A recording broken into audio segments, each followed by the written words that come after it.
Okay, it's about 8:36, a little late start today with the recording. And my name is Richard Wright, and welcome to week number 4. We're at 4 already of drugs and crime, term 2. And the term is going to go pretty fast. And with everything that's going on, I hope you guys had a happy Thanksgiving and enjoyed yourself, and I hope you stayed safe as well. And I want to remind you that it is so important that you follow that last column of the rubrics. As I state over and over and over, there are students who are not providing credible sources. There are students who are not following the instructions of what's in the rubric itself and the module, and therefore you're losing a lot of points. And because I use the rubric, I look for certain things, and if I don't see them, I have to put you in a certain column. And I'll discuss that again tonight. So um, I do also want to bring to your attention that at the end of this week, week 4, I will not, I will not be accepting assignments that are submitted for weeks 1 to 3 unless there were previous arrangements made with me. And those of you who have them, you already know who I'm talking to. And the other thing is that we're going down to the second half of the course. So let's go ahead and share my screen, and you'll see how close to the end that we really are. So you can go down here. I do want to point out to you that I did produce that video I promised you, Adversity is a Springboard to Success, where I spent about an hour or so talking about that, and I emailed each of you the link, but I also posted it right here. So if you wanted to, you could just click on this, and it would open it up as well. So you can see it right there. So, so you can take the time so you can look at it. It's about an hour and 3 minute video. So, okay. So I'm going to end this. All right. So, oops, I killed the sound. Okay, so let me take that. Let me go into get rid of this. Okay, so now I can go back to course home.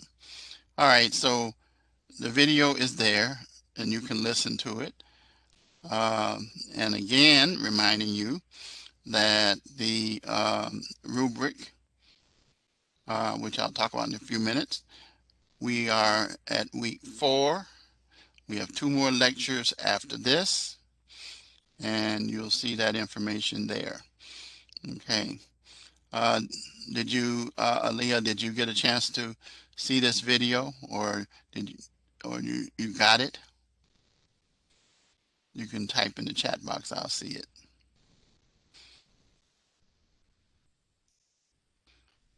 Did you get the video? The one I'm talking about right here. Adversity is the springboard to success. I emailed it to all you guys. The one where I talk about explaining what adversity is the springboard to success is all about. It's not an assignment. It's information that I've been talking about every week in the lectures. Do you know what I'm talking about?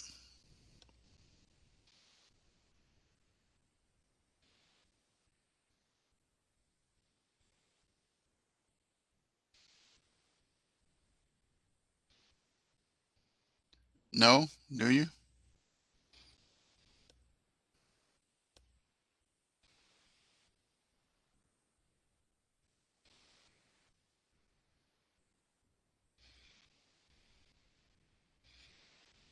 Well, that means then you haven't checked your emails, because I sent it to everybody. the other day. If you check your emails, I'll show you in course messages where I sent that out. There it is. I sent it out on last Monday, the 30th. That's when I sent it out. So you guys should all be able to see that. So anyway, you get a chance to, you want to take a look at it, and it explains why I say what I say at the end of my announcements. So anyway, here's the course calendar.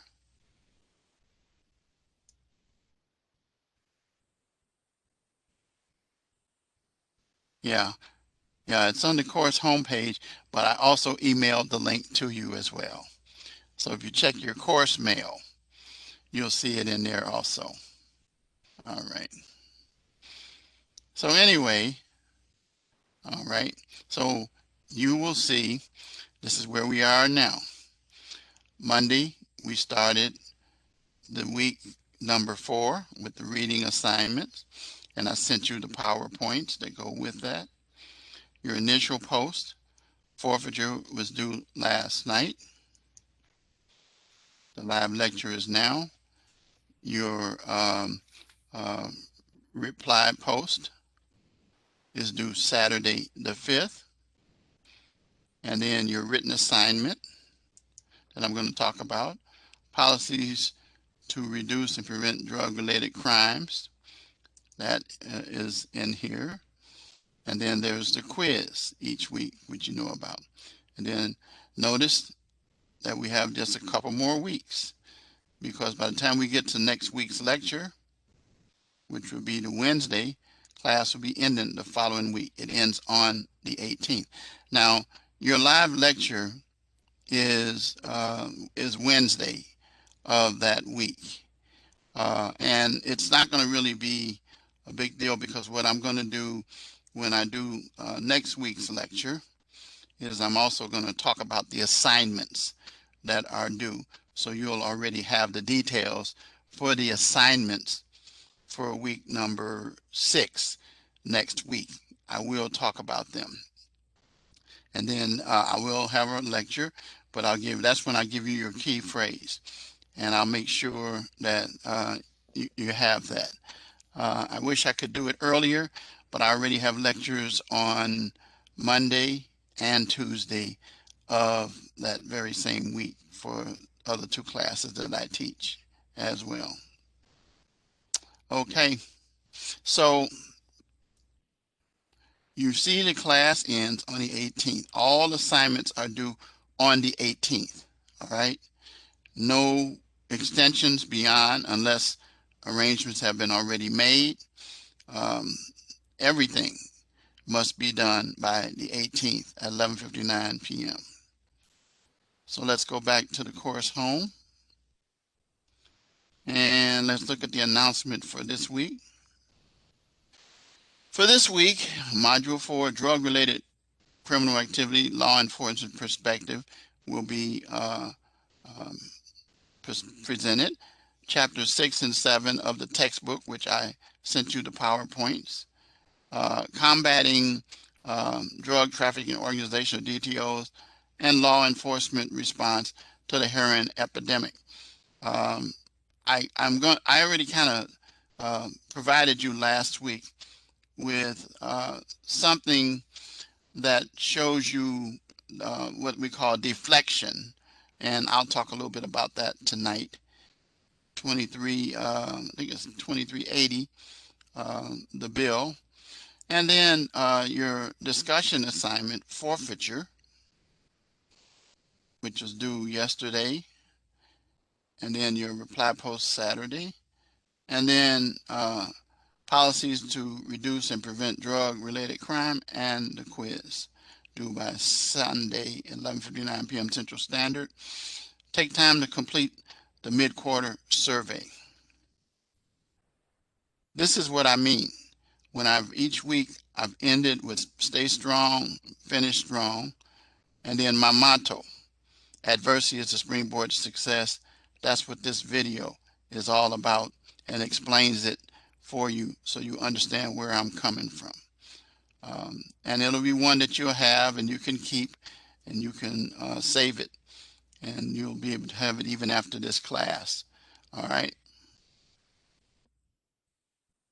So that's the course calendar.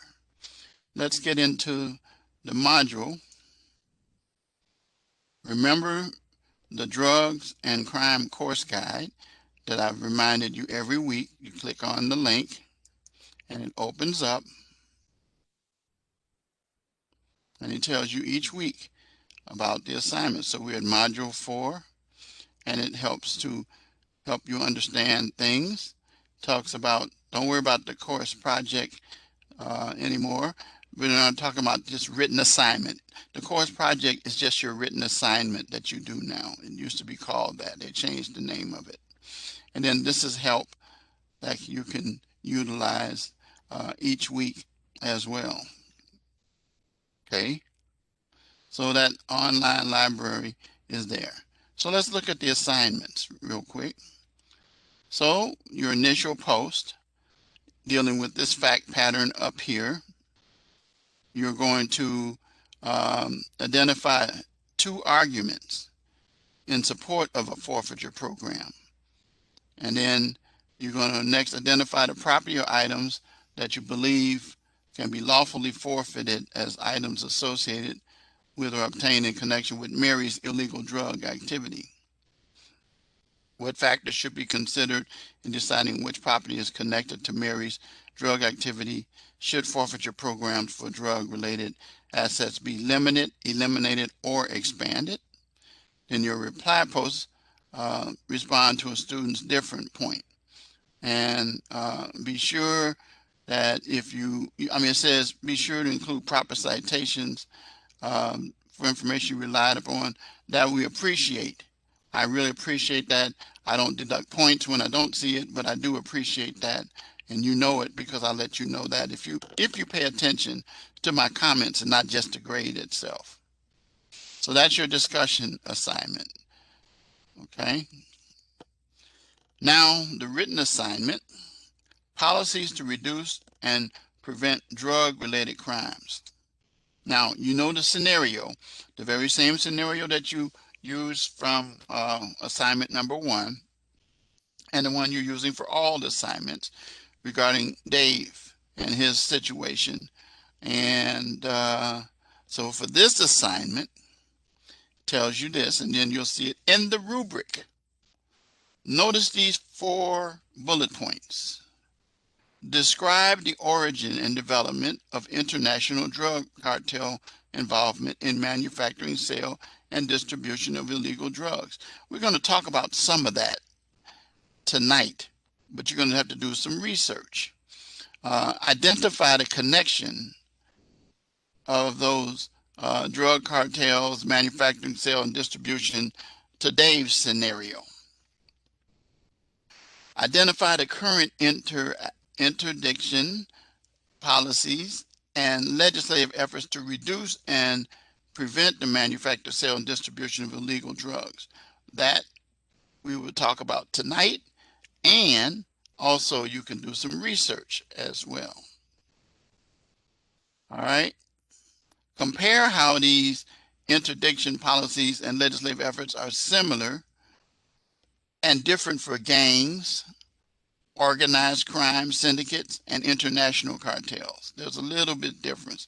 And provide an example of an interdiction policy or a legislative effort for each. All right. Gangs, organized crime, and international cartels. Provide at least one credible source as APA formatted. That means there should be citations in the paper. Now, don't just rest on the one. You can use more than one. But the point of the matter is, if you use sources for your information, cite those sources and then provide reference at the end. And in a 2 to 3 page paper, that's how I'm going to be grading it and reading it. Remember APA, what APA means. It means a cover page, a reference page. It means double space Romans 12 font, and it means citations in the body appropriately and references at the end. Okay, those are the key factors that you must do, but you should all understand APA now. We've been talking about it since the beginning, and then I've provided sources in the each week, starting from week 1 on the course homepage to help you with APA. All right, people will lose points because they won't have the appropriate number of pages. So now let's see what the rubric reminds you of to do. Okay, for 60 points, I'm going to ask again, of these columns, which one is the one that you want to focus on? Emerging, competence, proficiency, the one to the right. That's right, mastery. And when you read your papers, and do run your papers through Grammarly, because I do, and if there's a high percentage above 25%, you're going to lose that appropriate number of percentage points on your grade. Okay? Now, here's what I'm going to tell you. So, dealing with international cartels. Describe the development of international cartels and what they're all about, and provide thorough supporting details on how it affects Dave's scenario. Interdiction policies. Interdiction policies. Interdiction. Do you know what that means when I say that?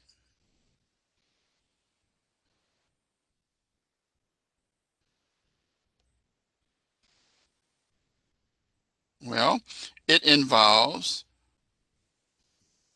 various jurisdiction. And what it involves is an act or something that is illegal and intercepting the action. So when you see interdiction, it's really technically, yeah, kind of like that. It's kind of like that, where it's various levels working together. So you have, like for example, it's usually a military term, and when it's used in the military, it talks about the various ways in which you divert or disrupt or delay or destroy what the drug cartels or dealers are trying to do. Okay, you got it?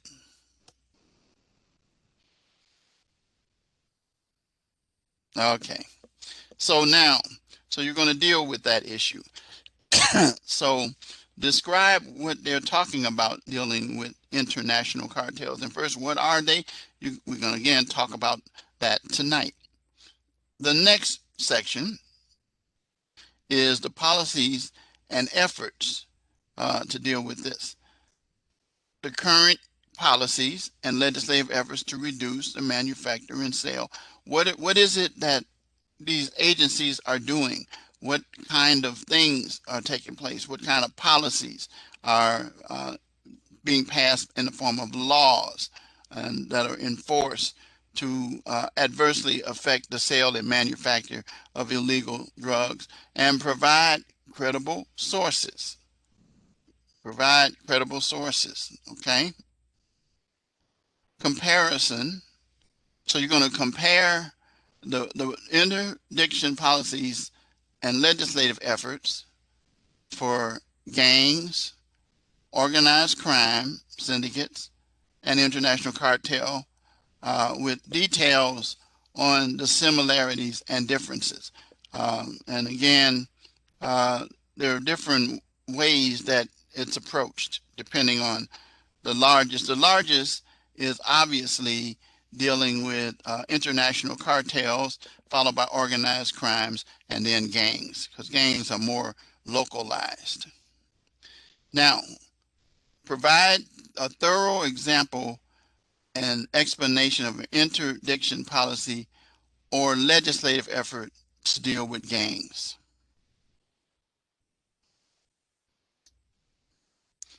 Example, for organized crime, the same thing. Inter international cartels, the same thing. So you got to cover all three in your paper. And you'll be graded whether you have credible resources pertaining to these things. Now remember, it said only one is necessary, but I tell you the truth that in order to do an adequate job, you're going to have more than one. It's going to be required so that you can support your statements that you have in your papers.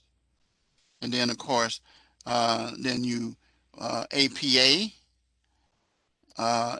proper, and also use 2 to 3 pages with no spelling errors and so forth and so on. Any questions about this assignment?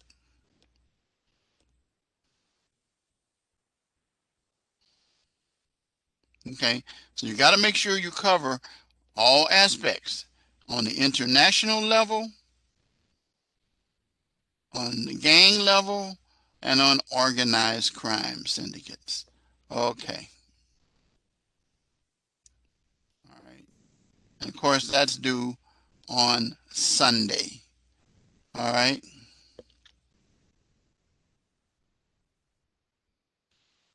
Then the last thing that you have is, well, next to last is your quiz that you're familiar with, and you know the policies about uh, taking your quizzes, that you don't have stickies everywhere and stuff like that, so that when you do take your quiz, that you have your answers right there. You don't, that's cheating, and that's bad. It'll come back to haunt you, I guarantee you. And then your live lecture phrase that I will give you tonight that you will be able to use to get your points. So now let's go and talk about the topics for the next roughly half an hour or so, or close to that. We're going to deal with these issues. So there are organizations that are established to traffic drugs. We call them DTOs for short, but drug trafficking organizations. And they have been operating pretty much on an international level. And some of the players are Mexico and China. There's also other countries as well. But those are the major ones that started it and supplying narcotics in countries all around the world. And the Chinese, as it says here, pretty much specialize in opium and heroin. And then with this opium and heroin, there are items that are added to stretch it out, which makes it even worse, and that's fentanyl and caffeine. Fentanyl is a synthetic drug and a prescription drug that doctors use for people who are ill. Think about what caffeine is. It's a sedative for animals like elephants, rhinos. And think about that. That's put into already a volatile drug like opium and heroin, and you ingest that into your body.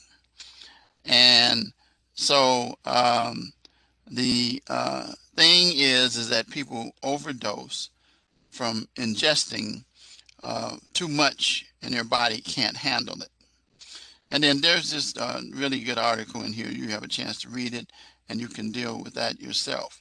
But be aware of the fact that the Mexican cartels, which obviously are on our border, and they uh, provide drugs that come across the border. Now, someone has said to build a wall and that would stop it.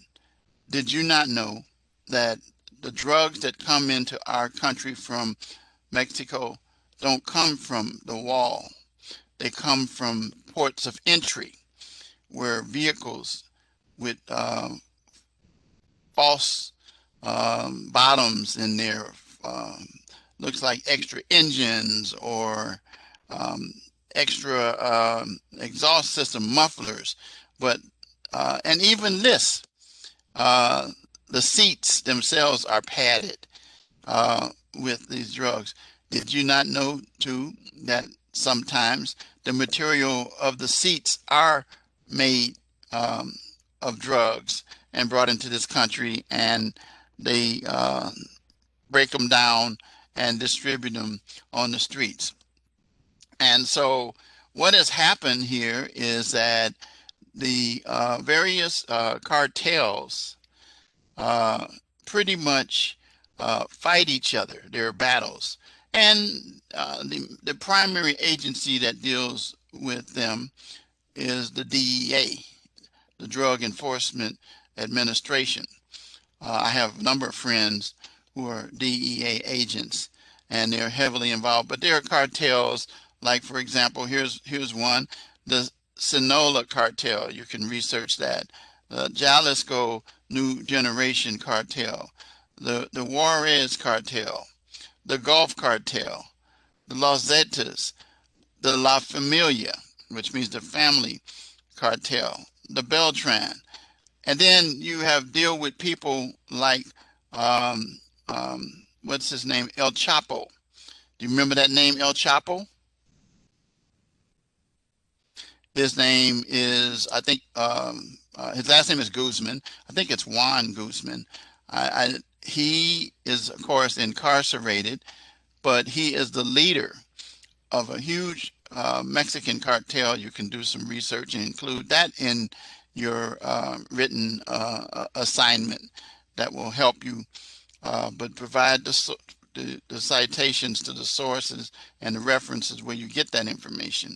But the thing is that what comes along with distribution of these various drugs and these various cartels or organizations or entities fighting for power in the United States of America result in violence. And so as a result, as I said, the DNA is leading the charge, and they're all over the United States and in other countries because drugs are from over in Europe distributed as well. And they are buys, what we call undercover buys, where you have an officer who works to appear to be a buyer, and actually they're setting them up. And so it's a very, very, very tough practice that, and a very dangerous job. And as a result, uh, coming together, now here's the problem, good people, is that there are illegal agents, both on sometimes some in the DEA, but not a lot. But then there's a lot in these organizations of Mexico. And so it makes it difficult for the DEA agents, and they have to work pretty much undercover, very, very seriously.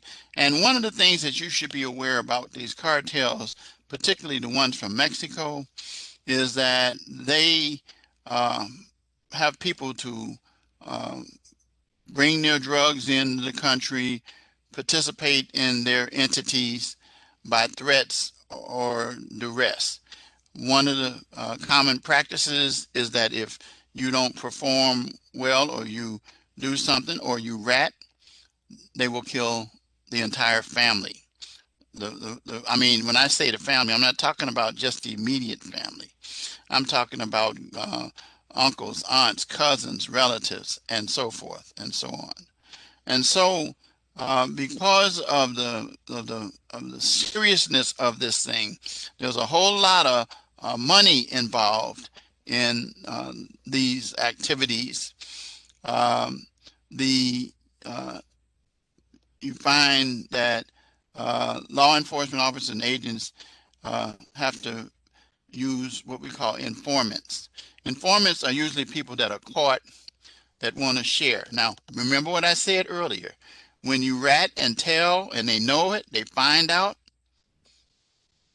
your family is in trouble. Um, and to be honest with you, when I worked I didn't work with the feds, I worked with the county sometimes when I was a police officer, and we dealt with drug raids primarily. I didn't deal with buys and things like that. I left that to the narcotics teams. But what I'm going to tell you is that these people are very clever, and what I'm saying to you is when we get people that are informants, we have to make sure that these people are protected because of so much money being involved. And let me tell you something, it goes all the way up to paying off guards, paying off judges, lawyers taking bribes, police officers taking bribes, and all of these different things that kind of create and make it very difficult. But the normal function is to utilize informants. Almost every um, piece of drug activity that happens on a large scale is successful because you get an informant where deals are cut for them to share information, and that's how the law enforcement agencies fight these cartels. Undercover officers. That's the other thing I was talking about. What we call buy bust. That's what I was explaining, where officers appear to be buyers, but in fact they're setting them up and arresting them. Wiretaps, federal wiretaps are utilized uh, in some of these very sophisticated organizations, and it's very, very, very, very, very difficult to successfully bring down a cartel. Just like Guzman is in jail, but he has family that will continue to operate that, and you'll be able to see that. Later on, I'll talk a little bit about gangs. I know a lot about that because I was a lawyer for some gangs. Now, and if you pay close attention, you will see that one of the agencies that's involved is the Bureau of Alcohol and Tobacco and Firearms, and that's the ATF, and they deal with the weapons that are used in the cartels. So you're aware that to protect the land or the territory that they utilize, they their battles, and they have high-powered weapons, machine gun type weapons, and very, very, very dangerous. The Homeland Security, DHS, Department of Homeland Security, which, as you should recall, was established based on what happened September the 11th. Some of you may be too young to remember it, but you know about the history of it. But DHS also works together with the Border Patrol to deal with to protect the borders. And again, they deal with the searches um, at on the land. Do you not know that there are also instances where there are people who will be what we call mules, and they'll put the drugs on them on their body somewhere? Let me tell you about one of the worst things that I know that happens is that there are individuals, and listen to what I'm about to say, who will allow drugs to go into a balloon, and not a huge balloon, and they would swallow the balloon. And then when they got into the country, they'd give them a laxative. Heroin came like that. That's kind of gross, but that's what happens. But here's one of the bad parts about it. That's why a lot of these mules would die, is because the balloon would rupture inside the body and it would instantly kill the individual, and they would instantly OD from it.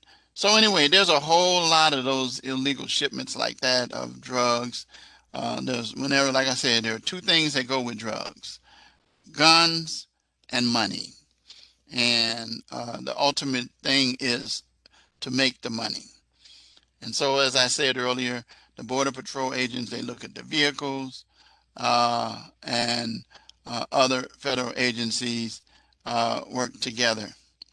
When you get into this country, work at the state level, you have the state troopers who conduct efforts, interdiction efforts. That's efforts to try to stop, not multi-jurisdictional, but efforts to stop the drug trafficking and shipments that come across uh, the border and end up traveling throughout the various states in the United States of America. And then the local police um, deal with dealers and users at local levels. So it is very important for you to be aware that this is a lot of money. There's a lot of money that's involved. And here's a map that kind of shows you a little bit about it. And then the various cartels, and then this is down to Mexico, and then this is in the United States, where you have the influence of Mexican cartels and how the distribution of the drugs take place throughout the country. Okay, so it's a very very serious thing. Now, you should be aware that on organized crime in this country, working together with the international parties, the cartels that I just mentioned, and on the local level, the mafia, as it might be called, you could do research on that, uh, act as distributors on the higher level. They're the high level distributors.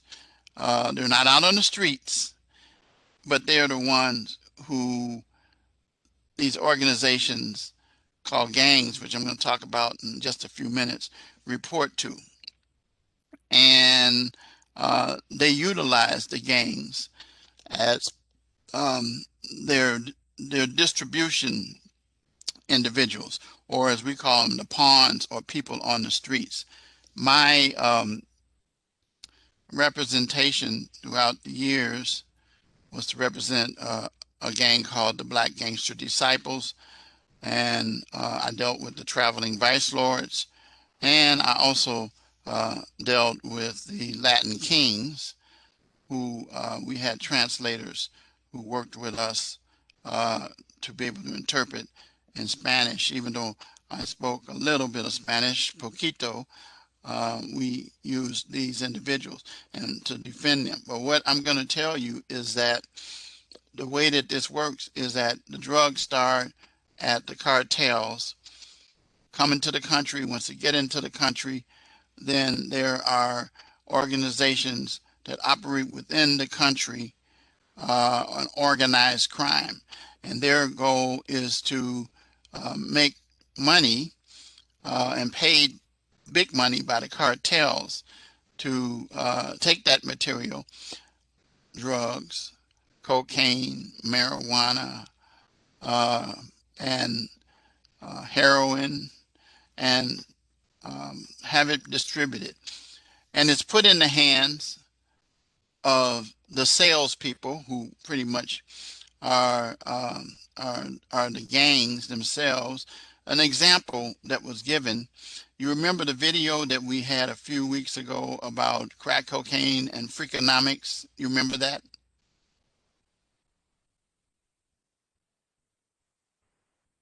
You recall that? It was about 2 weeks ago. You remember?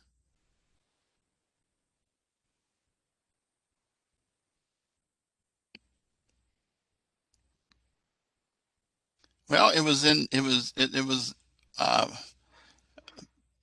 just a couple weeks ago.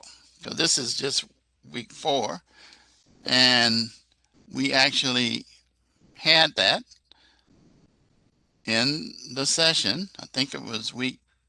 It might have been week 2. Let's see. I will look at it and I will tell you. Yeah, here it is in week 2. Freakonomics of crack dealing. And we had this video that you looked at where it was a TED talk, and you can go back and look at it. But anyway, that is an example of how gangs operated utilizing crack cocaine, but they would operate on the same basis dealing with other type drugs.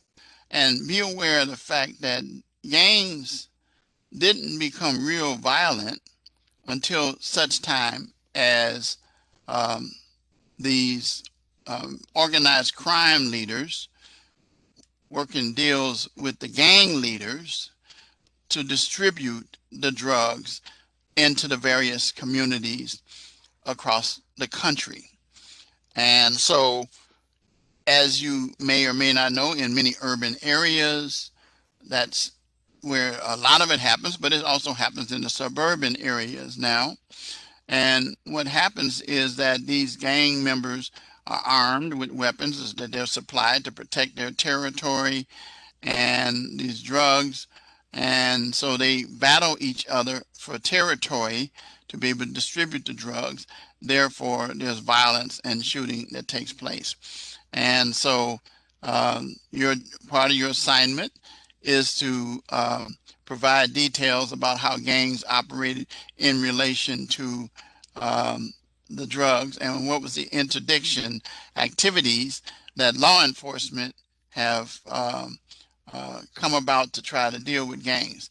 Uh, law enforcement is dealing with gangs on all levels: federal, state, county, and actually local departments. And so trying to protect individuals. When you hear usually of an innocent party or a shooting that takes place, 9 times out of 10, it's a drug scenario. It might be two rival gangs fighting for territory to be able to distribute their products. And anyway, they talk about that in that video that I mentioned before. So that's the situation that has happened. And so as last week, if you remember last week, where I talked about legislation relating to drug use and abuse, you can find information about what legislation was passed on the so-called failure of what I call the war on drugs. That joint, you have to look at last week's lecture to get some details for that. So now I'm going to conclude by talking about what law enforcement is doing now, in addition to what I've said already. So I want to focus in on what they now call the heroin epidemic. And let me tell you, good people, when it became an epidemic. It has been in the African American community for years. But when it went into the suburban areas, where it began to affect uh, Caucasians, and I'm not being racist about my statements, I'm just telling you from a professional position as a law enforcement person familiar with what's happened, is that it became epidemic when it started landing in suburban communities where people tried to move away from what was going on. And so what has happened is law enforcement officers have reached the stage where they're dealing with enforcing the laws and dealing with the issue of the increased heroin and opioids. And in the previous class, we had a video that was called "Chasing the Dragon." It's in here. Okay, they have it in here too. Okay, good. When you get a chance to take a look at this, and it's a very, very, very long video, but you will discover some of the things that law enforcement has to deal with in terms of responding to the heroin epidemic. So I've already told you about the drugs that have been used. Um, Heroin laced with caffeine, which, as I said, is a sedative. Heroin addicts inject this without consideration for how pure it is, and it reaches the level where it affects their bodies in a negative fashion, from their breathing to sometimes stopping their heart and resulting in death. And so we have overdoses. And so what happens is that when you take these items into your body, law enforcement has now been given what we call Narcan.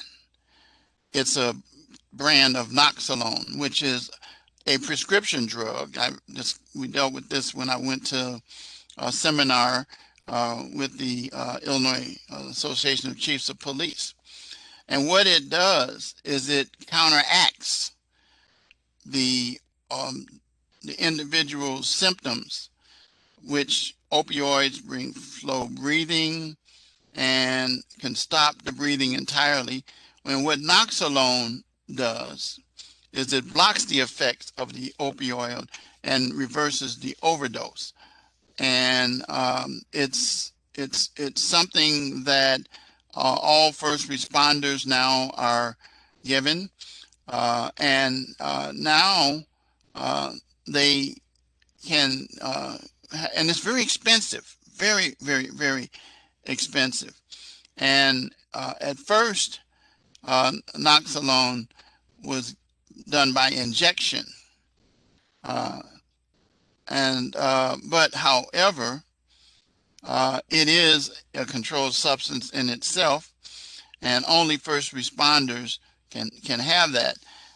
And so or they have a license, or you have to have a license for a prescription. So anyway, in 2015, a nasal application for Noxolone was established to avoid the need for injection. And it's easier for first responders to use, and requires minimal training. And if you look at this article here on this link, you'll learn what the FDA, the U.S. Food and Drug Administration, has concerning this. And then there's an article in here that's included, 2017 article, so it's a very recent article that deals with drug kits and dealing with opioid overdoses.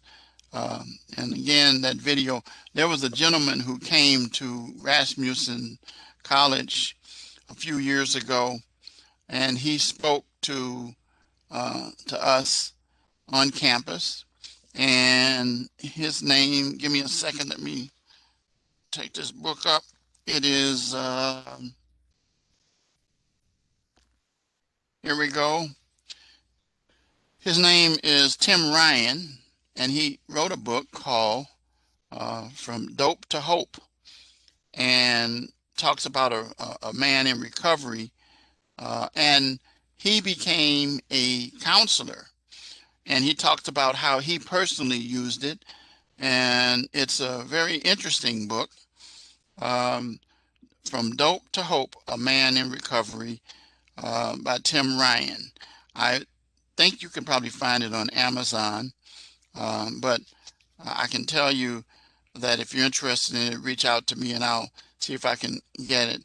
But Mr. Ryan gave me this book when we were at this seminar at the Rasmussen Romeoville campus. And one of the sad parts about his book is that he not only was hooked on it, but he couldn't save his son who got hooked on it, and his son died. And it was pretty tragic and very clear. And let me see. I'm going to see if we can see if I can direct you. Give me a minute. Uh, let's see if I can come up with this. Give me a minute. Yeah, yeah. If you go in the book From Dope to Hope, A Man in Recovery, you could Google him and you can find information. The book is available on the Kindle store. Various libraries have it, um, but you can get it from Amazon. Okay, I was correct. Correct. If you go to Amazon, you could you can check on the book. They have it in paperback. It's 15, 16 bucks. But it's a very good book, From Dope to Hope, and you can learn a whole lot about dealing with that issue.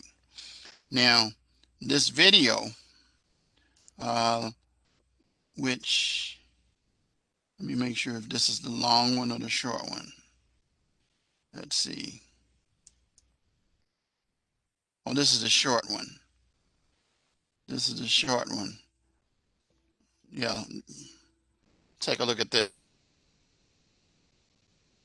Pills and opiates is definitely becoming an increasing problem that we see, not only in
So you can see that, and like I say again, it's really seriously hit. I mean, probably wherever you live, there's probably someone in your community who's involved with this.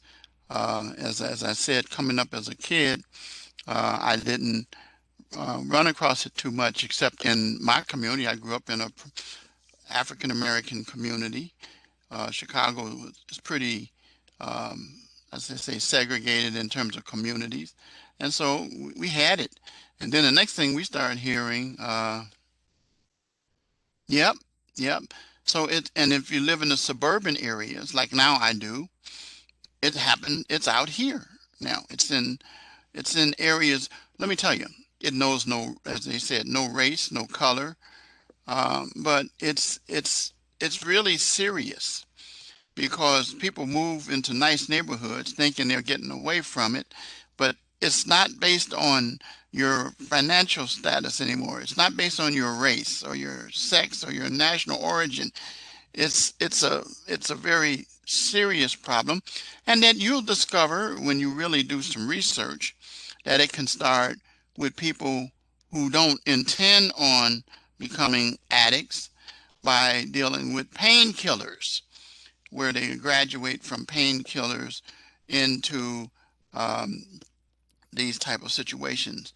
So so anyway, so what has happened is that, as I was telling you last week, I sent you the information showing you an example of deflection, where law enforcement now is starting to recognize that this is uh, locking people up, throwing away the key is not going to solve the issue. And so now what's happening is law enforcement is more and more moving in the direction of recognizing that these people need help, and that with programs like that one that I shared with you guys this past week, where I sent you the email, it is an idea that when a person comes utilizing drugs and they come to the police department, they're not arrested, they're given help, and instead of ending up with a criminal record, they turn them over to an agency that can help them.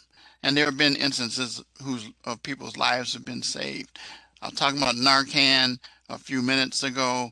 Noxalone is a particular brand of Narcan. It is Narcan,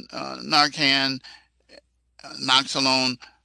The bottom line is this, and this is what we've discovered from seminars that I've attended recently with law enforcement, is that sometimes you don't get there early enough to save somebody's life. And so that's pretty much it.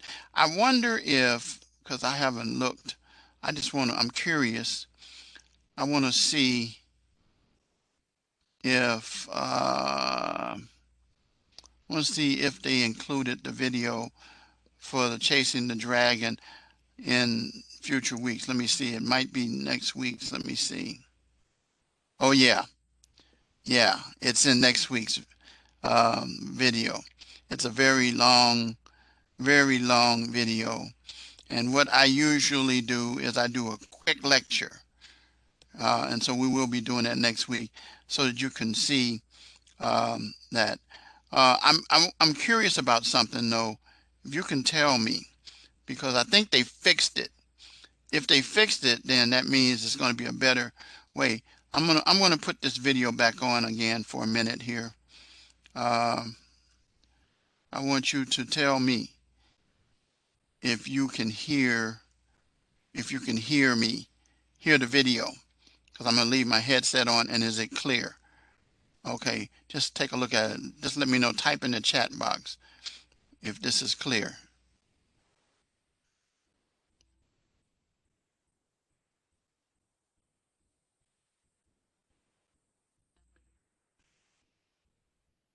Can you hear the video? I didn't think so. Yeah. Yeah, I didn't think so. So that's why when I took off my headset, you could hear it then, couldn't you? Yeah. Could you hear the video when I took off my headset?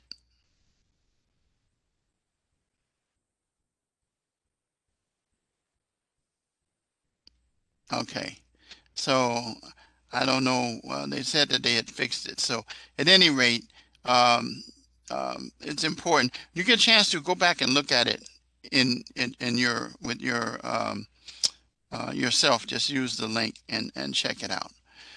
So anyway, that's it for tonight, and I want to give you a key phrase,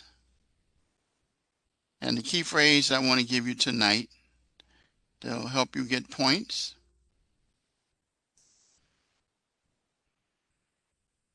is something that we battle as in law enforcement: drug cartel or drug cartels. You can put the S on it or not, but I need that. Give me that, and you will get your points. Okay. Any questions?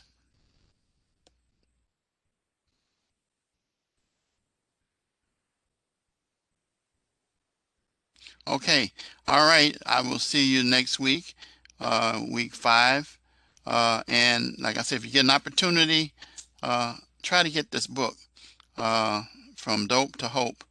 Um, it's a very, very, very good book. Easy read, and you'll learn a whole lot there from a man who actually can tell you what it's like. He's from the Joliet area here in Illinois, but the Tim Ryans of the world are all over. Aaliyah, you were talking about someone in your area. Where are you? What area are you in? Where are you located?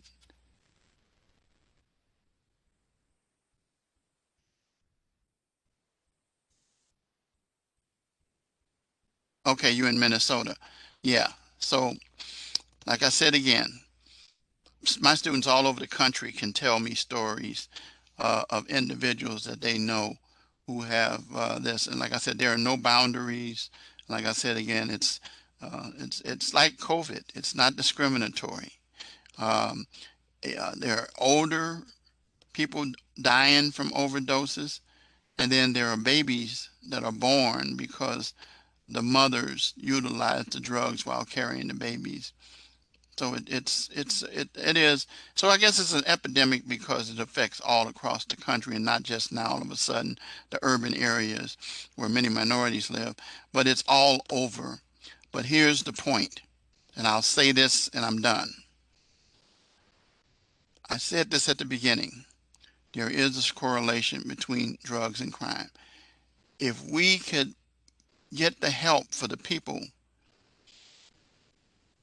who need the help, then we could minimize the crime, and we can at the same time save lives as well.